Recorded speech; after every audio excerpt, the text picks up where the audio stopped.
बहुत जल्दी से एक इसका रिकैप कर लेते हैं। कल आपका पेपर है, बहुत कन्फ्यूज़न होती है कि सूखा गोश्त और पतले बैल का गोश्त, घोड़े का गोश्त, शीप का गोश्त, लीवर, लंग्स वगैरह कौन कौन सी ग़िज़ाओं में आते हैं, बहुत कन्फ्यूजिंग होता है। तो इसका एक छोटा सा ये देख लीजिए।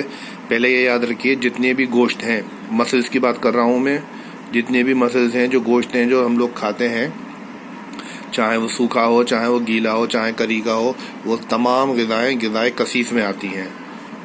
ओनली मसल्स की बात हो रही है जो हम गोश्त खाते हैं, ऑर्गन्स की बात नहीं हो रही, सिर्फ मसल्स की हो रही है।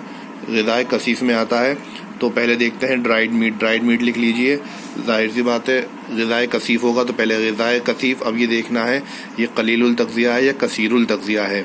तो इसके ड्राइड में ईडी आता है, यानी कि एनर्जी डाउन, यानी कि ये ज़्यादा आपको एनर्जी नहीं देगा, तो ये कलीलुल तग़ज़िया हो गया। अब बात आती है कि ये रद्दीउल कैमूस है या जय्यदुल कैमूस है। तो ड्राइड के आर आ रहा है इसमें, यानी कि ये रद्दीउल कैमूस हो जाएगा आपका। जल्दी से सेकंड वाला देख लेते हैं। ग़िज़ाए वो लीन काऊ, यानी कि दुबले बैल का गोश्त या दुबला जो भी जानवर का जिक्र होगा तो उसमें ये फार्मूला एप्लीकेबल होगा, क्योंकि गोश्त की बात चल रही है इसलिए। ग़िज़ाए कसीफ, तग़ज़िया इसका देखा जाएगा कलील है या कसीफ है। तो एल, इसमें एल आ रहा है, एल का मतलब होता है लो, यानी कि ये लो एनर्जी देगा, तो ये कलीलुल तग़ज़िया हो गया।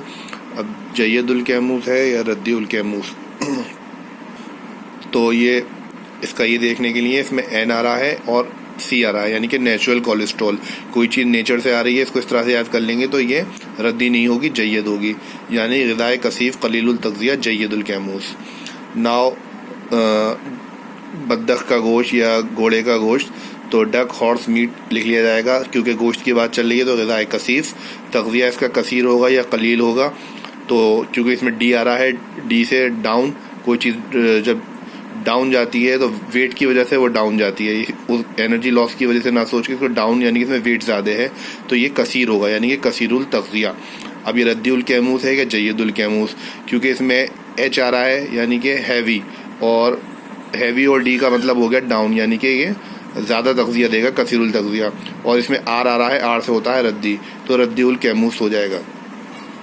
अब आ जाइए शीप का मीट, यानी कि भेड़ का या मेंढे का मीट है, क्योंकि गोश्त की बात चल रही है इसलिए ग़िज़ाए कसीफ, तग़ज़िया इसका कसीर है या कलील है। तो क्योंकि एच है, एच से हैवी होता है, तो कसीरुल तग़ज़िया हो गया, और एच से हेल्दी भी होता है, इसलिए जय्यदुल कैमूस। आर आ नहीं रहा, रद्दीउल कैमूस नहीं होगा। अब आ जाता है लीवर, लंग्स, ऑर्गन्स। जितने भी ऑर्गन्स हैं वो तमाम ग़िज़ाए लतीफ़ में आएंगी, कसीफ में नहीं आएंगी। कसीफ में सिर्फ गोश्त आते हैं। तो ये जो ग़िज़ा है, ग़िज़ा लतीफ़ के अंदर आएगी।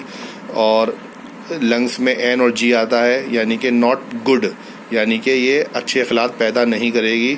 और ऑर्गन्स में आर आता है, और आर में रद्दीउल कैमूस, यानी कि तग़ज़िया तो ज़्यादा देगा ये, क्योंकि जितने भी लीवर वगैरह होते हैं, बकरा ईद पे हम जाते हैं भाई कलेजी खा लो, क्योंकि उसमें एनर्जी ज़्यादा आती है, तो वो कसीरुल तग़ज़िया होगा। लेकिन पेट ख़राब कर देते हैं ज़्यादा खा लें। हमें याद होगा, अगर आपको बकरा ईद पे गोश्त खाया हो, तो ये नॉट गुड होते हैं, यानी कि रद्दीउल कैमूस होते हैं, जय्यदुल कैमूस नहीं होंगे। तो ये एक छोटी सी चीज़ थी, मैंने सोचा आप लोगों को बता दूं, शायद काम आ सके। तो इसको आप एक बार देख लीजिएगा। जज़ाकल्लाह, अल्लाह हाफ़िज़।